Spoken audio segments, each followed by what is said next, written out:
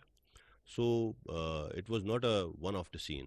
یہ ایک فیصلہ ادارے کا ہے اور انشاءاللہ ادارے کی آنے والی لیڈرشپ بھی اس پہ قائم رہے گی اور اس میں کوئی شک نہیں ہونا چاہیے. اور یہ کوئی فیصلہ ایسا نہیں ہے کہ اس کو کوئی آپ کہہ دیں کہ یہ کوئی بک سے باہر چیز ہے. It is part of the constitution of Pakistan and that is what we are sticking to. As far as آپ نے تفتیش کی بات کی تو دیکھیے میں نے جیسے پہلے بھی کہا کہ اس تفتیش کو مکمل غیر جانبدار اور شفاف ہونا ہے. اور اس میں جس شخص کو میرا خیال میں یہ سمجھتا ہوں کہ انکوائری کمیشن جو بنایا گیا ہے, اسی لیے میں نے کہا کہ ہائیسٹ لیول پہ ہم نے ریکویسٹ کی ہے گورنمنٹ کو اور گورنمنٹ نے وہ اناؤنس بھی کیا ہے. وہ ہائیسٹ لیول کا انکوائری کمیشن اسی لیے کہ وہ کسی کو بھی بلا سکتے ہیں, کسی سے بھی تفتیش کر سکتے ہیں اور ہونی چاہیے. اور اس واقعے کے جتنے بھی اینگلز ہیں, جتنے بھی اس سے ریلیٹڈ شواہد ہیں, ان کو پوری طرح سے پرکھنا ہوگا. اور جنہوں نے بھی اس بارے میں کوئی انفارمیشن شیئر کی ہے یا وہ انفارمیشن رکھتے ہیں, I am sure that they will be called upon and they will have to appear in front of the commission. دیکھیے آپ نے بات کی کہ یہ جو غیر سیاسی یا آئینی کردار تک محدود رہنے کا فیصلہ ہے, کیا یہ فرد واحد کا ہے یا ادارے کا ہے. میں نے آپ سے شروع میں کہا اس پہ بہت دن ادارے کی جو قائدین ہیں ان میں بہت بحث ہوئی.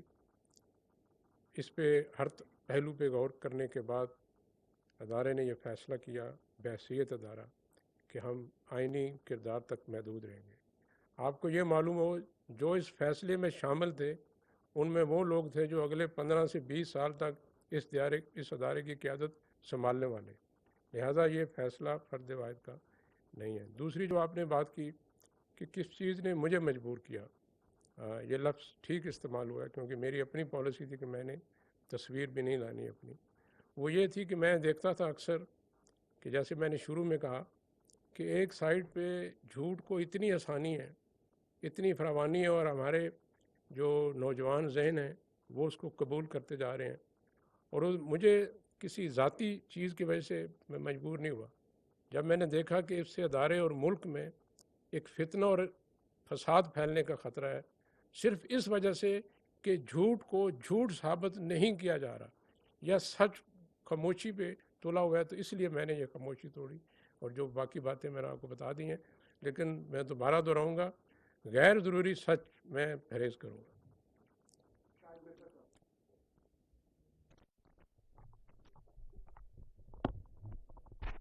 السلام علیکم جی. جی صاحب, ایک تو آپ کو مبارکباد دینا چاہوں گا اور دوسرا آپ کی اچھی اردو سن کے اچھا لگا سر. ڈی جی آئی سر. اچھا دوسرا sir, I have two brief question جی.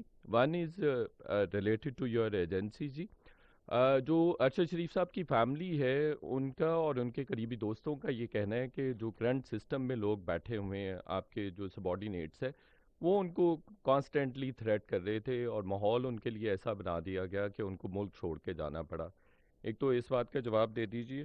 دوسرا جو فیصل وافدہ صاحب نے کنکلوڈ کیا ہے اس کا کریکس یہ ہے کہ یہ اندر کی ان فائٹنگ ہے جس کی وجہ سے ارشد شریف صاحب کولیٹرل ڈیمیج کی صورت میں سامنے آئے ہیں. تو جس طرف انہوں نے پوائنٹ آؤٹ کیے ہیں فنگرز فیصل وافدہ صاحب نے, کیا ان کے اگینسٹ بھی وہ پریویس سسٹم میں بیٹھے ہوئے لوگ یا جو اتھارٹی تھے ان کی بات کر رہے ہیں, تو ان کے اگینسٹ بھی کوئی پروب انویسٹیگیشن یا کوئی کارروائی متوقع ہے؟ Thank you.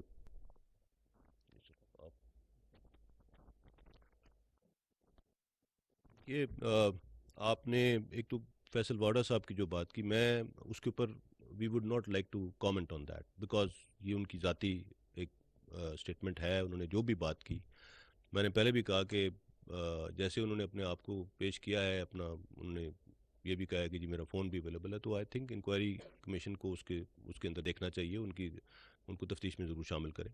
I am no position to comment on what he is saying and انہوں نے وہ کیا چاہتے ہیں. دوسرا سوال آپ کا کیا تھا؟ جی اس کے بارے میں I would request D G I would request. جو معلومات میرے پاس ہیں ارشد شریف صاحب کے جو میرے ماتحت آفیسرز ہیں ان کے ساتھ اچھے تعلقات تھے، وہ ایک دوسرے سے ملتے بھی رہے ہیں ان کے جانے سے پہلے. سو میں اس چیز سے اتفاق نہیں کروں گا کہ ان لوگوں نے ان کو دھمکایا ہو. اور اگر اسٹیبلشمنٹ چاہتی کہ وہ ملک نہ چھوڑیں تو کیا وہ ملک چھوڑ سکتے تھے؟ آپ خود اس سوال کا جواب جانتے ہیں. ہمیں ان سے کوئی ذاتی دشمنی نہیں تھی، وہ ملتے رہتے تھے. جیسے میں نے شروع میں کہا کہ ان کی جو سیاسی آرا ہے اس سے اختلاف کی گنجائش ہمیشہ رہی ہے، لیکن وہ ہمارے آفیسرز کے ساتھ ان کے پرانے تعلقات تھے اور وہ رابطے میں تھے. دوسری چیز جو آپ نے پوچھی کہ جو باقی صحافی حضرات بھی کہتے ہیں کہ ہمیں فون کالز آتی ہیں، دیکھیے میں کہوں گا کہ یہ بھی موسٹلی جھوٹ ہے. آج کل کمیونیکیشن ایپس ایسی ہیں آپ کو اس قابل بناتی ہیں کہ آپ اپنا نمبر ظاہر کیے بغیر کال کر لیں. اور اگر آپ کو شک ہے کہ یہ گمنام نمبر سے کال آئی ہے تو اس کا آئینی قانونی طریقہ پاکستان کے قانون میں موجود ہے. آپ پولیس میں FIA میں شکایت کریں، وہ فورینسک کر کے آپ کو بتا دیں گے کہ جو نمبر نہیں آیا یہ اصل میں نمبر کس کا ہے. اور کچھ ہفتے پہلے آپ نے میڈیا پہ دیکھا کچھ شرارتی لوگ خود ہی ایجنسی کا بندہ بن کے ایک دوسرے کو کال کر کے وہ میڈیا پہ پیا. تو ہمارے لوگ تھوڑے فنکار بھی ہیں. Thank you.